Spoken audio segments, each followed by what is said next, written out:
Our next film, Benny and the Benefits, is about a military veteran who tries to collect his VA benefits without having the proper records to support his claim. And as you can imagine, he runs into all kinds of trouble. And that's where the storyline runs into trouble, too.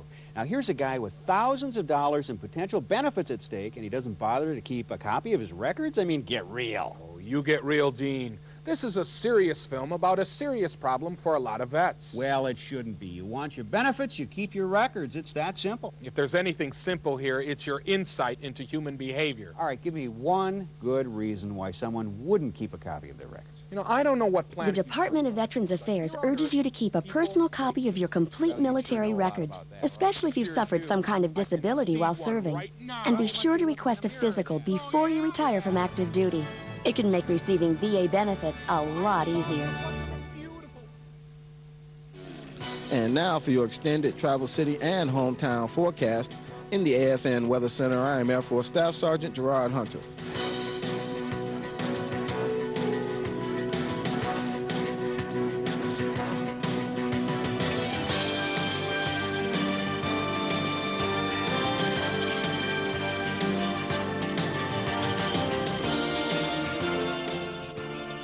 If you'd like to see your hometown on the Travel City's forecast, send an email to hometown@afwa.af.mil. Please include your name, rank, unit, and hometown. Today's hometown forecast is courtesy of Miss Tiffany Hankins. She's a dependent of Tech Sergeant Dwayne Hankins, stationed at Misawa Air Base, Japan. Tiffany's hometown is Crestview, Florida. Thank you, Tiffany. That's your extended and Travel City's forecast. I'm Staff Sergeant Gerard Hunter in the AFN Weather Center.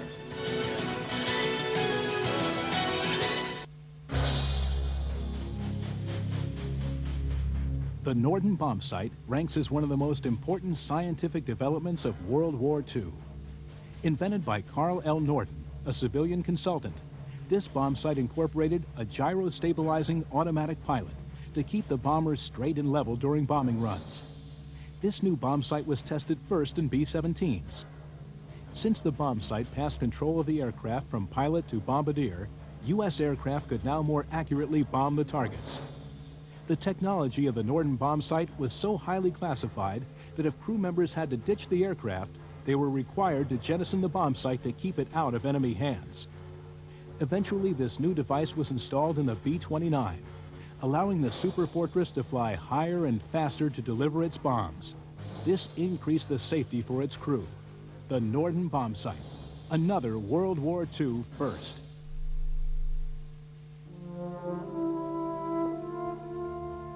In 1776, Captain James Cook was ordered by the British Admiralty to look for the Northwest Passage from the Pacific to the Atlantic. The voyage brought Cook and his crew to the shores of what is now Alaska. Here they encountered a group of Aleuts. While early Russian explorers called the area the Great Land, the Aleuts' own word for the region, Alaska, described the relationship between the land and the sea. Alaska evolved into Alaska and was the name applied to the southwestern end of the Alaskan Peninsula, and gradually the name came to include the entire area. In 1867, William Seward, U.S. Secretary of State, and other officials proposed the name of Alaska when the land was purchased from Russia. The territorial name Alaska was retained when it became a state. Alaska, the Great Land.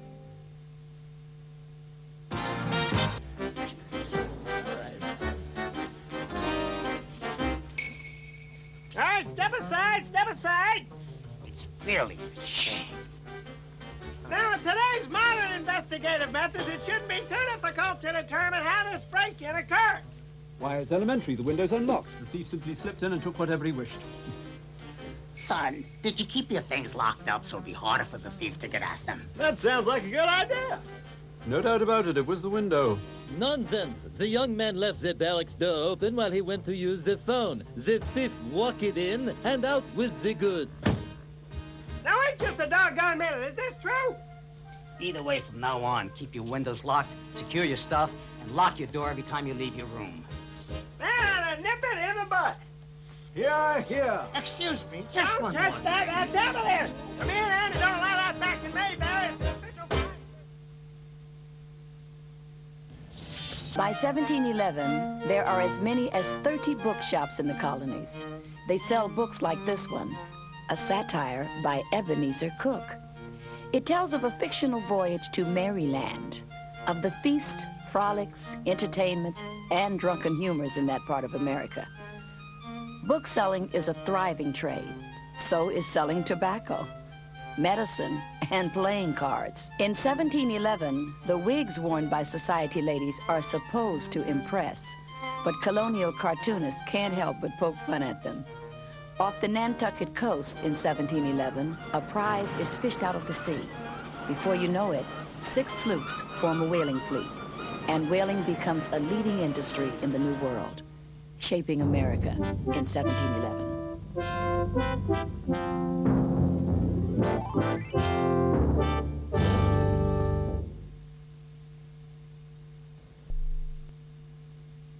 In the deserts of New Mexico and Arizona are the ruins of pueblos, pottery, and wall paintings of an ancient Indian people, the Anasazi. Long since vanished from the land, the buildings and paintings they have left behind offer eloquent testimony to the culture of this ancient tribe. The Anasazi may be gone, but the heritage they have left behind remains a proud part of our Native American history.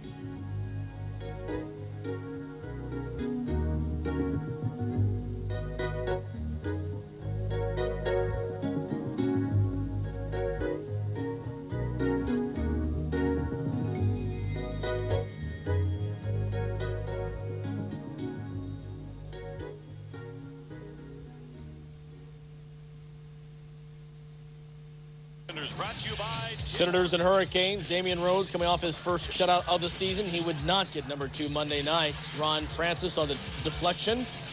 2-zip Hurricanes and more from Carolina. Rhodes. You're watching AFN Pacific, a service of AFRTS.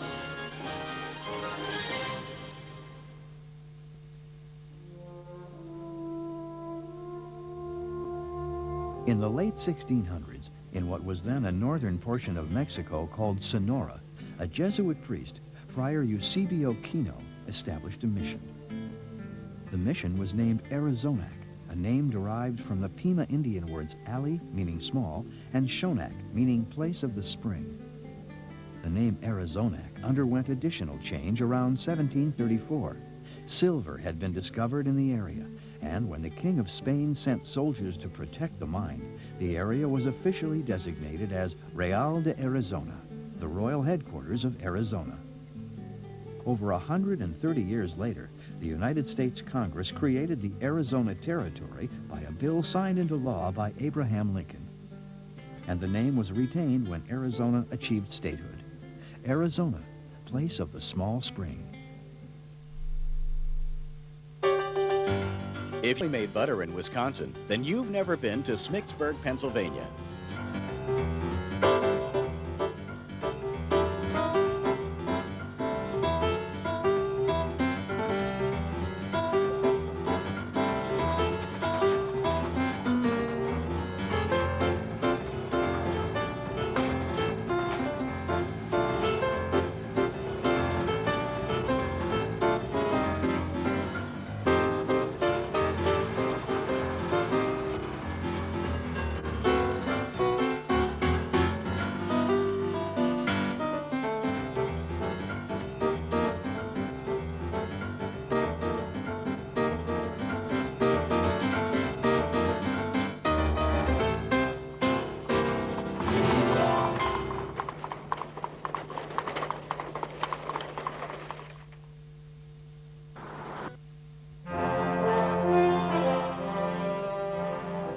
It was the turn of the century, and a young bicyclist named Glenn Curtis became interested in motorized bikes. He developed lightweight engines for his motorcycles, making them extremely popular for racing. The lightweight engines caught the attention of flying enthusiasts, and soon Curtis was involved in the design and manufacture of airplanes. He went on to design and build the first successful seaplane, and later his NC-4 flying boat became the first plane to make a transatlantic flight. His aircraft were used to demonstrate takeoffs and landings from ships, leading to the birth of seaborne aviation. One of Curtis's major technical contributions was the invention of the aileron, which gives pilots more control over their aircraft. Glenn Curtis's love of tinkering and speed helped propel the development of today's aviation and helped make the United States a leader in flight technology.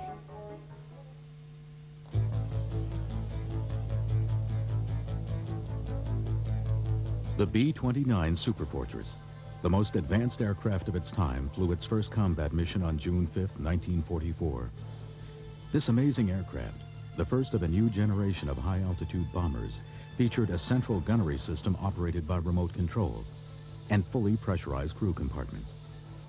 The Superfortress was heavily armored and carried 3 huge machine gun turrets in upper and lower fuselage positions. Able to reach speeds of up to 400 miles an hour, the B-29 was assigned to combat in the Pacific Theater, where its increased range allowed the bomber to attack distant targets.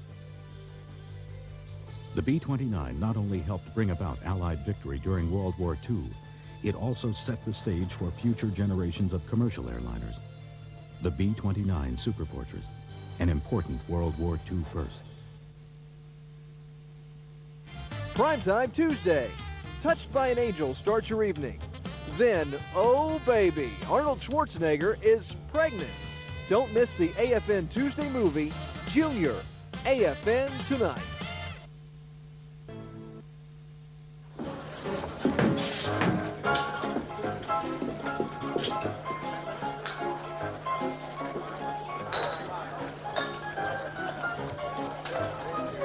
You bet 5.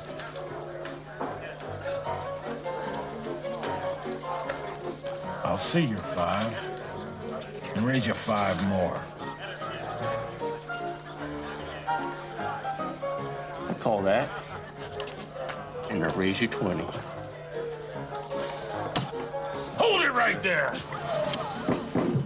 Them near coupons is expired. Now hold on, boys. Coupons are still good overseas for an extra 6 months past their printed expiration date. Oh, sorry.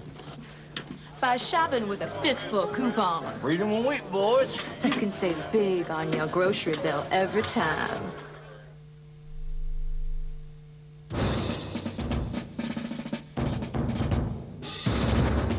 The year was 1863. Major Civil War battles were fought at Gettysburg and Vicksburg, with the Confederates losing both encounters. Off the coast of South Carolina, Rear Admiral Samuel DuPont's fleet attacked Charleston, the most heavily defended port in the Confederacy, but was unsuccessful. Back on land, the Army Signal Corps made its debut, becoming the first signal corps in the world to exist as a separate unit. And in the cavalry, some units received the Spencer 7-shot carbine, one of the first repeaters used in the Army. For those with alternate career plans, the Enrollment Act of 1863 was very popular. It allowed any man who was drafted and didn't want to enter the service to hire a substitute or buy an exemption for $300. All part of serving our country in 1863. AFN Thursday. Welcome to the rat race. Matt Pizer just graduated college and lands a junior executive position. What are the odds of that happening twice? Working. AFN Thursday.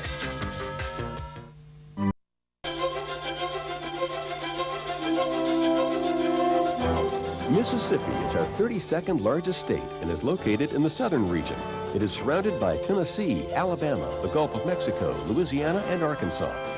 The most important river in the state is its namesake, the Mississippi. The river forms the state's entire western boundary and is constantly shifting, changing the border along with it. Flooding occurred frequently, sometimes engulfing entire towns for days at a time. Extensive flood control has been implemented along the river, including levees as high as 30 feet. Thousands of years ago, several rivers converged near the western boundary. Much of the soil in Mississippi was deposited by those rivers, leaving the state with some of the richest farmland in the country. Comprised of mostly low hills, the state's elevation rises in the northeast to its highest point, Woodall Mountain, at just over 800 feet above sea level. Mississippi, a unique part of the American landscape.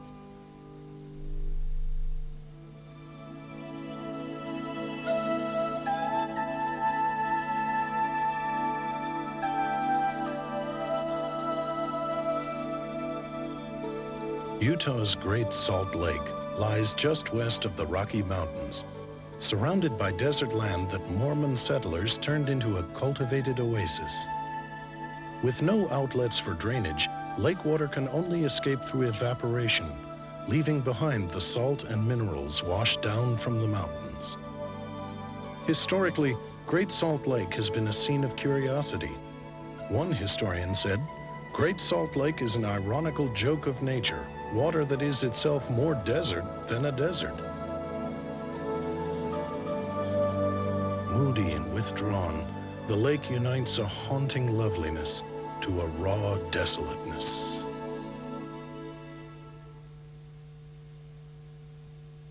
Primetime Tuesday. Touched by...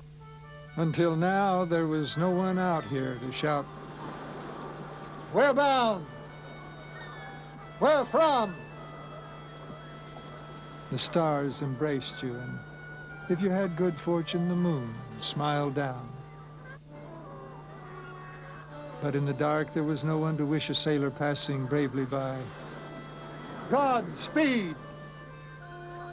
Until now. Brewster Island, a light shining from the rocks.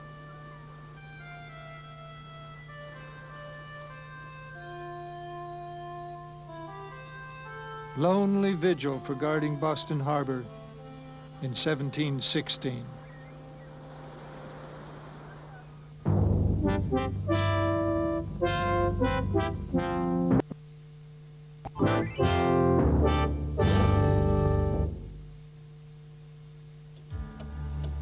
The elements of the United States Air Force emblem are important symbols that tell a story.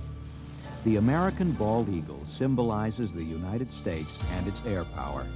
The cloud behind the eagle represents the beginning of a new sky, the Department of the Air Force. The thunderbolt with flames crossing a pair of horizontal wings represents striking power through the use of aerospace. 8 lightning bolts radiate around it. The light blue background represents the sky, and the wavy line below represents clouds. The 13 encircling stars represent the 13 original colonies, and therefore the United States of America. And 1947 was the year the Air Force was established. The emblem of the Department of the Air Force. Understanding it helps you understand our military heritage.